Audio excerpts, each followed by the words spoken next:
তো hello' guys, এইটো ভিডিঅ'ত আমি আলোচনা কৰিম এডিআৰই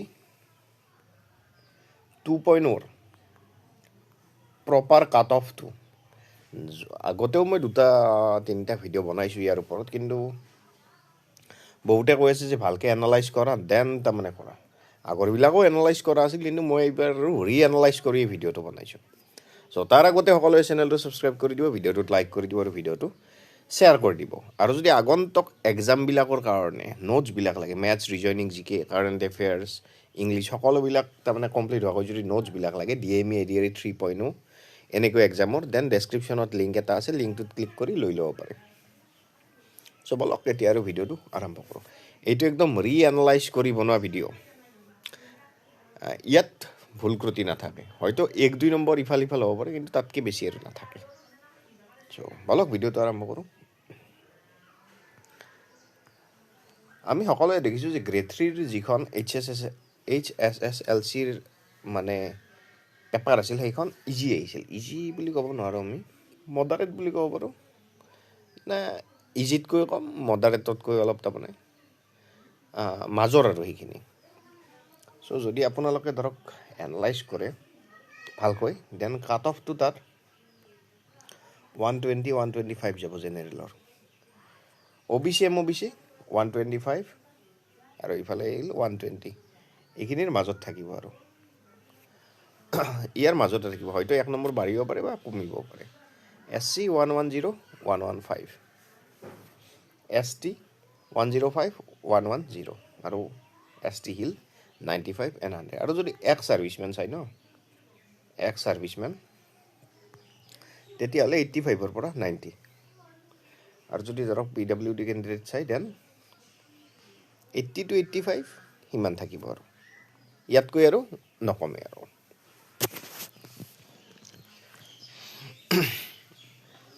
আৰু গ্ৰেড 3ৰ যদি বেচেলাৰ লেভেলৰখন চাই, এইখনততো কাট অফ প্ৰত্যেকবাৰ হাইয়ে যায়, কাৰণ এইখনত পষ্টো কম।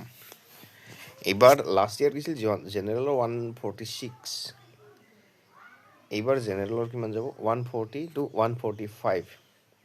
মই মেল আৰু ফিমেল ইয়াত সেই কৰা নাই। ফিমেলত ধৰক জেনেৰেলৰ যিমান যাব তাতকৈ আৰু 5 নম্বৰ কম বুলি ধৰিব। গোটেইকেইটাৰে SCৰে হওক, STৰে হওক বা ST হিলৰে হওক, যিমান ইয়াত নাম্বাৰ থাকে তাতকৈ আৰু 5 নম্বৰ কম বুলি ধৰিব। OBC 135, 140, ফিমেলবিলাকে 5 নম্বৰ কমাই ধৰিব পাৰে। আৰু SC, ST হিল, SC যাব 130 to 135, ST plain 125, 130, ST hill 115 আৰু এইফালে 120। আৰু যদি এক্স ছাৰ্ভিচমেন চাই আপুনি 100 to 105, আৰু PWD কেণ্ডিডেটৰ 90 to 100, ইমান ধৰিব পাৰে। আৰু এতিয়া আমি চাম গ্ৰেড 4ৰবিলাক। এই আৰু দুখন আমাৰ থাকি গ'ল গ্ৰেড 3ৰে, ড্ৰাইভাৰ এণ্ড এইফালে থাকিল আমাৰ যিখন ডিগ্ৰী উইথ কম্পিউটাৰ আছে সেইখন। চ' গ্ৰেড 4ৰ HSLC লেভেলৰ চাওক 75 to 80, জেনেৰেল মেল, ফিমেলবিলাকে আৰু 5 নম্বৰ কমাই ল'ব পাৰে। OBC MOBC 70 to 75, SC 65 to 70, ST plain 60 to 65 আৰু ST হিল 50 to 55।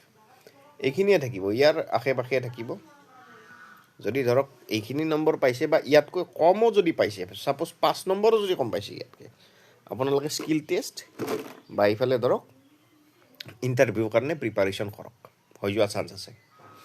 কিন্তু এইখিনি ইয়াতকৈ যদি কোনোবাই বেছি যায়, এইখিনি যদি পাইছে, তেওঁলোকৰ তাৰমানে আৰু ফিক্স, তেওঁলোকে যে কোৱালিফাই হৈছে 100% ফিক্স, 100% বুলি নকওঁ মই, 95% ফিক্স তেওঁলোকৰ চাকৰি, তাৰমানে স্কিল টেষ্টৰ কাৰণে কোৱালিফাই হোৱা। আৰু বাকী যদি ধৰক ইয়াতকৈ কম নম্বৰ পাইছে, 5 নম্বৰ 10 নম্বৰ যদি কম পাইছে, দেন 50-50 চান্স আছে যে হৈও যাব পাৰে, নহ'বও পাৰে। এনেকৈ ধৰক, আৰু কোনেও যিহেতু ডিমটিভেট হ'ব নালাগে, তেনেকুৱা। আৰু যিখন ক্লাছ 8ৰ পেপাৰ আছে আমাৰ গ্ৰেড 4ৰ, তাত ধৰক জেনেৰেলত যাব কিমান, আচ্ছা এইখনত আৰু এক্স ছাৰ্ভিচমেন ইয়াত তেনেকৈ নপঠাই চাগে। তথাপিও PWD কেণ্ডিডেটবিলাক যদি আছে 40 to 45 ইমানমান যাব। আৰু চ' গ্ৰেড 4 যিখন 8 লেভেলৰ আছে 70 to 75 cut off 65 to 70 cut off OBC MOBC ফিমেলবিলাকে 5 নম্বৰ আৰু ৰিডাক্ট কৰি লওক SC 60 to 65 ST plain 55 to 60 ST hill 50 to 55 আৰু ইয়াতকৈ যদি কম পাইছে কোনেও নিৰাশ হোৱাৰ প্ৰয়োজন নাই সকলো স্কিল টেষ্টৰ প্ৰিপাৰেশ্যন কৰি থাকক বা ইণ্টাৰভিউৰ প্ৰিপাৰেশ্যন কৰি থাকক আপোনালোকৰ জাষ্ট অলপ পোৱা চান্স কম আছে চান্স নাই বুলি মই নকওঁ পোৱা চান্স কম আছে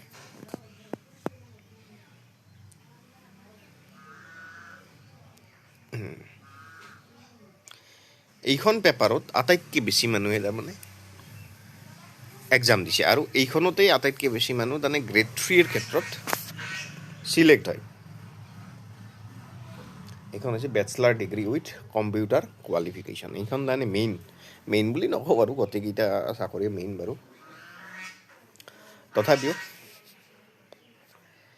এইখনৰ কাট অফ লাষ্ট ইয়াৰ গৈছিল 126 কিন্তু এইবাৰ আমি দেখিছোঁ কম্পিটিশ্যন বহুত হাই হৈ গৈছে আৰু লাষ্ট ইয়াৰ যিবিলাকে চাকৰি পাইছিল ন তেওঁলোকে আৰু দিছে এনেই জাষ্ট নিজকে টেষ্ট কৰাৰ কাৰণে হ'লেও বা যিবিলাক APSC UPSCৰ কাৰণে প্ৰিপাৰেশ্যন কৰিছে তেওঁলোকেও দিছে চ' এইবাৰ এই 126তকৈ কাট অফটো হাই যাব কিন্তু এইটো ধৰক আমি 135 বুলি নকওঁ এইটো 130 বুলি কৈছোঁ 130 to 135 ইমান আৰু এইটো 125 to 130 তেনেকুৱা ধৰণৰ ফিমেলবিলাকে আৰু 5 নম্বৰ কমাই লওক যদি ধৰক সেই হয় কি কয় ইয়াতকৈ কম পাইছে আপোনালোকে তথাপিও আকৌ চিন্তা কৰিব নালাগে প্ৰিপাৰেশ্যন কৰি থাকক কাৰণ চান্সে কমিছে কিন্তু চান্স আল্টিমেটলি গোটেই শেষ হৈ যোৱা নাই 50% হয়তো চান্স থাকিব পাৰে বা 40%ও থাকিব পাৰে 1% চান্স ইজ বহুত বেছি 1% যদিও চান্স থাকে চ' কিন্তু এইখিনি মানুহৰ যিয়ে ধৰক এইখিনি নাম্বাৰ পাইছে তেওঁলোকৰ চান্সটো বেছি আৰু কিন্তু ইয়াত ধৰক ST SC কিমান যাব এইটো 110 to 115 ইমানমান যাব আৰু বেছি নাযায় তাতকৈ আৰু চিন্তা কৰিব নালাগে বা ST প্লেইন 120 125 ইমানমান যাব আৰু ST হিল 100 to 110 ইমান ধৰক আৰু সেইখিনি মানুহ জানে ফিক্স আৰু তাতকৈ যদি কোনোবাই কম পাইছে তেওঁলোকৰো চান্স আছে কিন্তু এওঁলোকতকৈ কম চান্স আছে এনেকুৱা ধৰণৰ সকলোৱে চেনেলটো ছাবস্ক্ৰাইব কৰিব এতিয়া আমি ড্ৰাইভাৰ পোষ্ট কেইটা চাম ড্ৰাইভাৰ পোষ্টত চাওক জেনেৰেলৰ কিমান যাব 70 to 75 এইটো ফিক্স ইয়াতকৈ কম যদি পাইছে কোনোবাই তথাপিও ড্ৰাইভিং টেষ্টৰ প্ৰিপাৰেশ্যন কৰিব পাৰে তথাপি চান্স কিন্তু কম আছে OBC MOBC 65 70 SC 60 to 65 ST plate 55 to 60 আৰু ST হিল 50 to 55 এইখিনিয়ে যাব আৰু কাৰোবাৰ কিবা কুৱেশ্যনছ থাকিলে কমেণ্ট বক্সত জনাই দিব এইবিলাক PDF যদি লাগে মোক পাৰ্চনেলি কণ্টেক্ট কৰিব পাৰে আপোনালোকে তাৰ কাৰণে বেলেগ একো নাই জাষ্ট ইমেইল এড্ৰেছটোত গ'লে হ'ল বাৰু যি কি নহওক সকলোৱে চেনেলটো ছাবস্ক্ৰাইব কৰিব ভিডিঅ'টোত লাইক কৰিব আৰু ভিডিঅ'টো শ্বেয়াৰ কৰি দিব